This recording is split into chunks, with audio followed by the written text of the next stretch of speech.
Ladies and gentlemen, my name is Jeremiah Craig, and you look spectacular in your boots today. Great choice of footwear, keep it up. Today, we are going to be talking about the harness boot from RockinLeather. Let's get into it.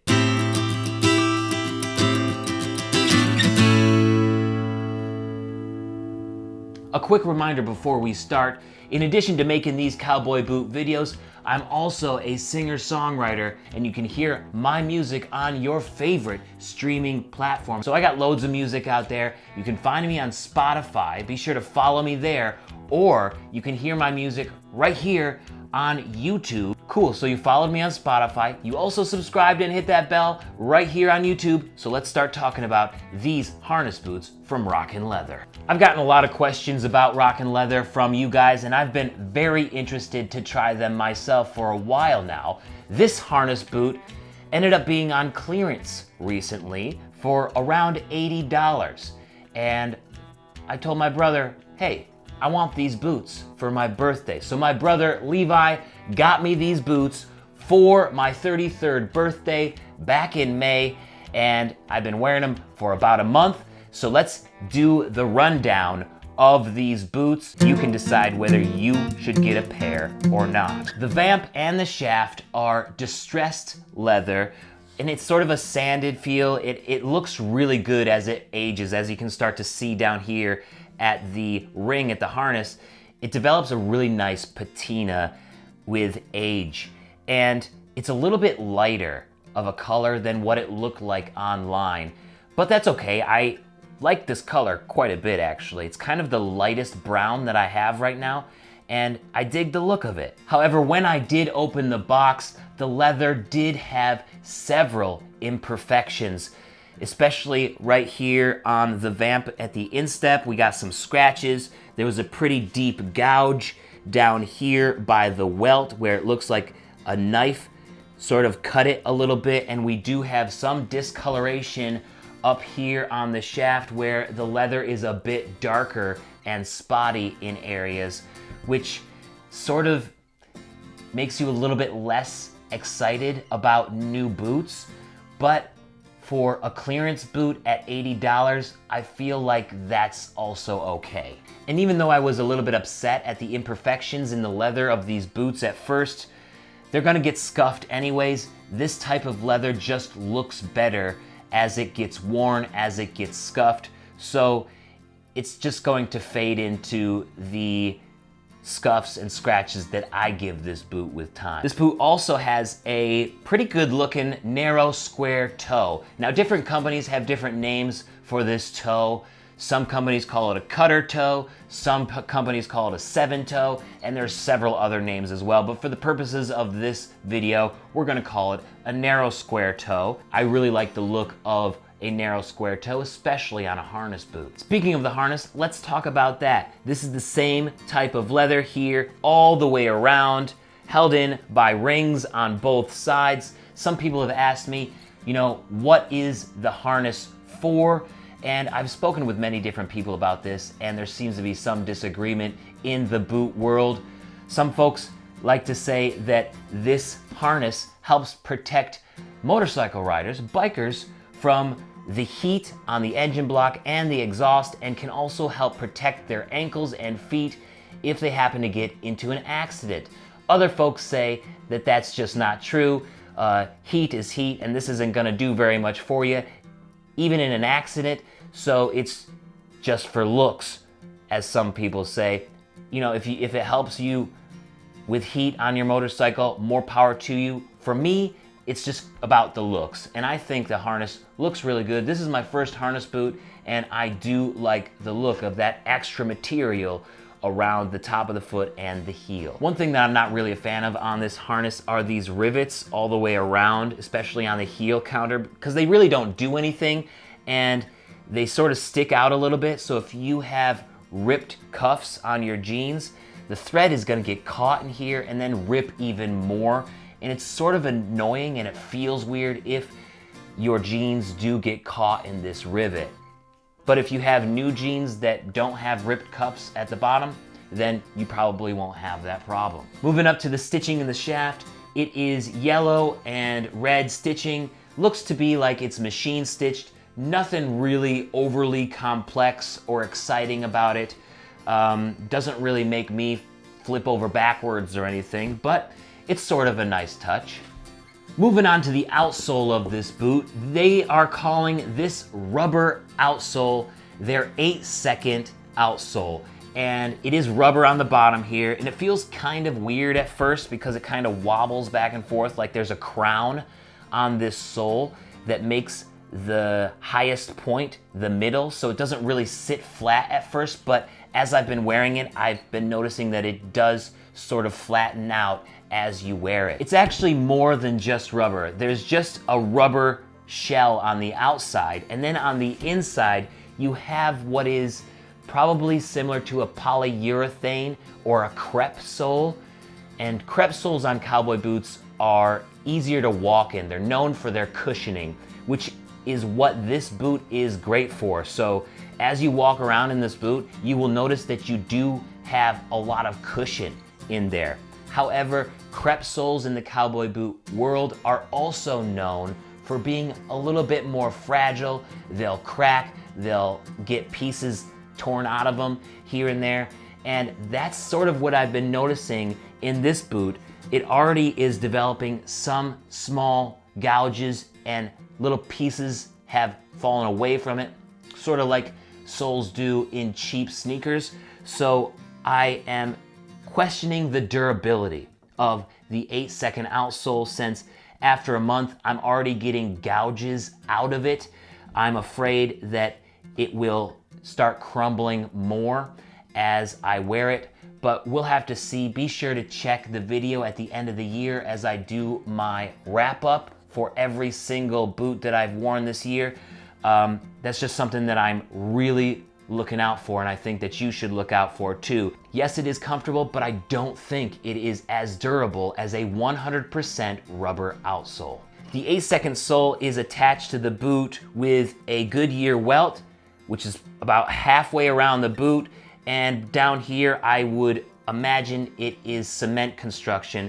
So usually a Goodyear welt means that it can be resoled, but because of the 8-second outsole and it being partly like a polyurethane crepe material and the rubber on the bottom, I would be hesitant to say that they can 100% be resoled. So definitely check with your cobbler before trying to get these resoled or before purchasing to see what their opinion is of them.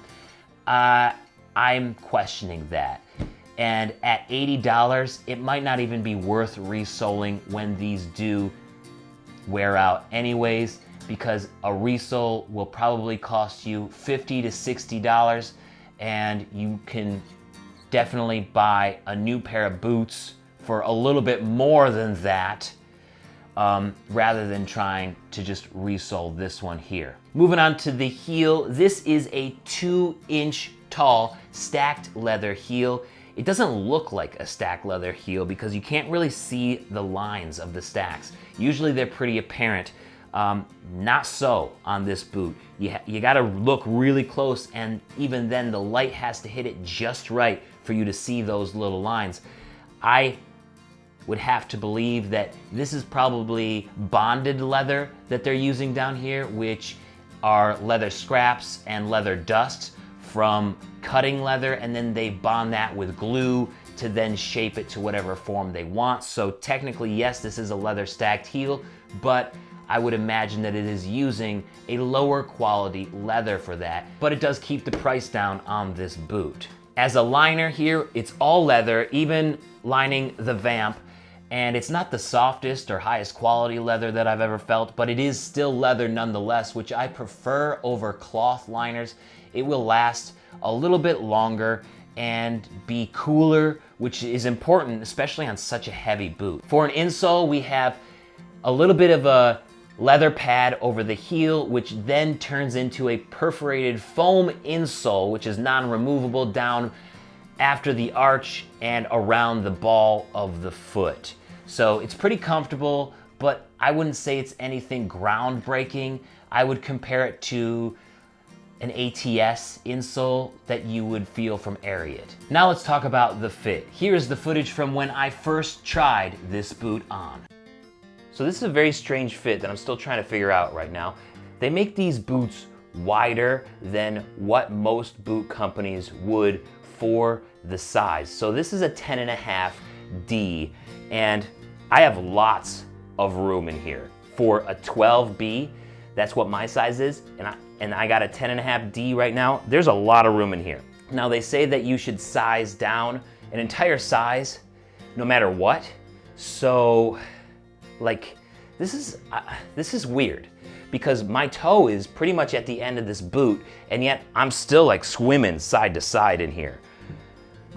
And on top of that, the outsole and the heel kind of have a peak, like a point right in the middle of it, so I feel like I'm wobbling a lot more than what I would in other rubber sole cowboy boots, leather sole cowboy boots, any other cowboy boot. I've never had like a wobble point like I do in this, so I'm kind of wondering how that will settle as the boot breaks in.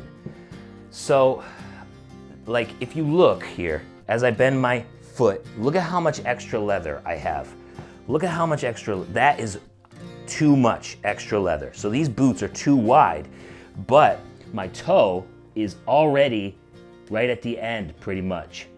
I don't even have like a half an inch away from the boot, like maybe a finger's worth here before my toe reaches the end of that narrow square toe.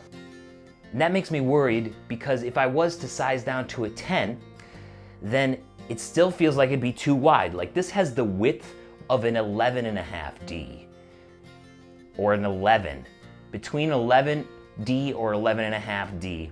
I don't feel like companies should do that. So what I'm gonna do here is I'm going to put in some ATS Ariat insoles. Okay, so now I have the Ariat ATS Pro insoles in both of these, and I'm filling it out perfectly now.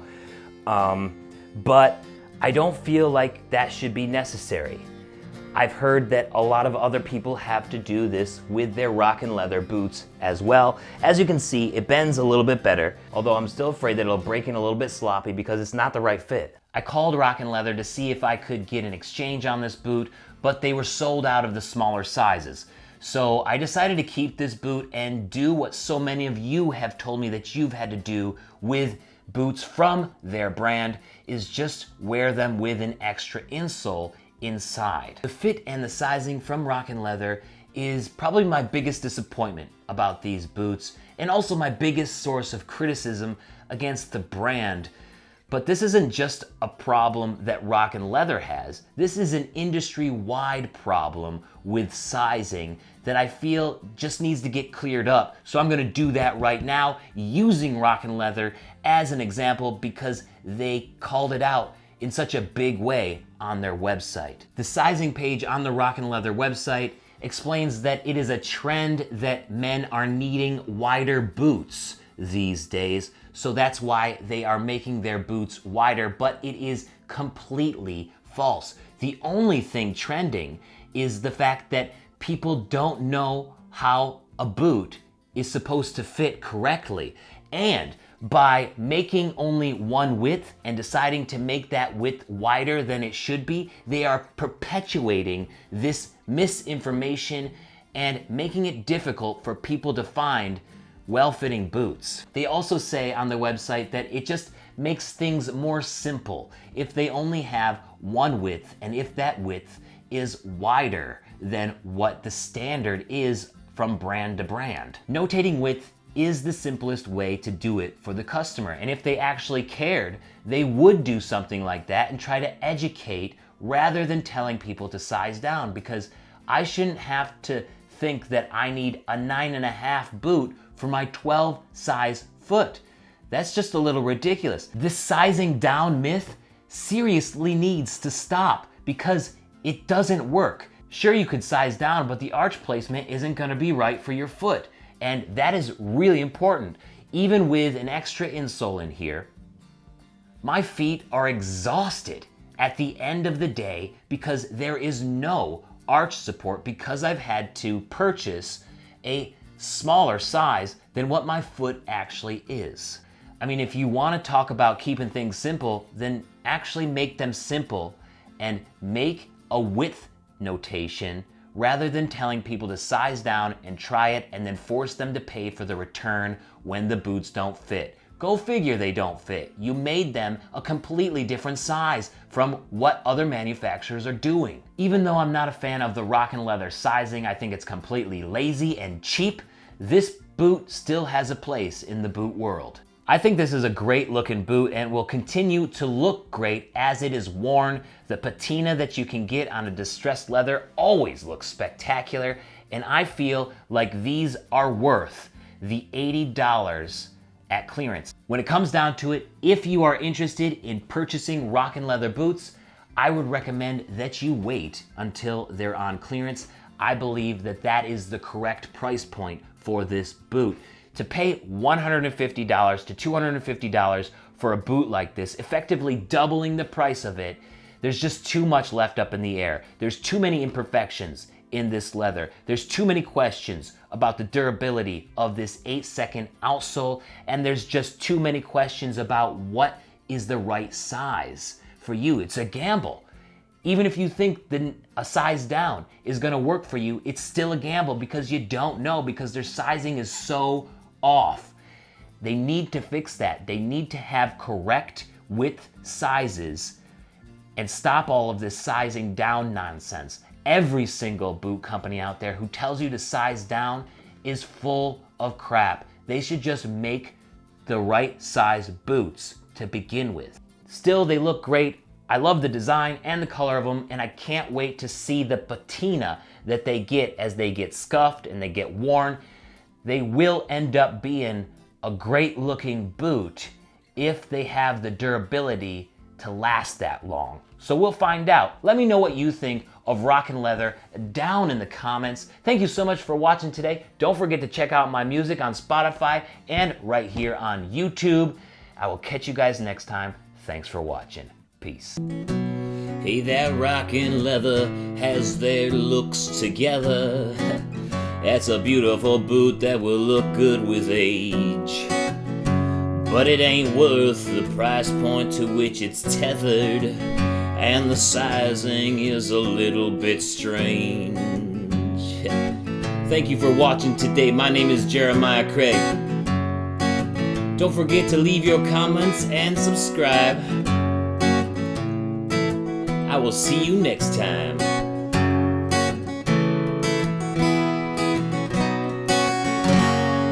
Peace. Have a good one.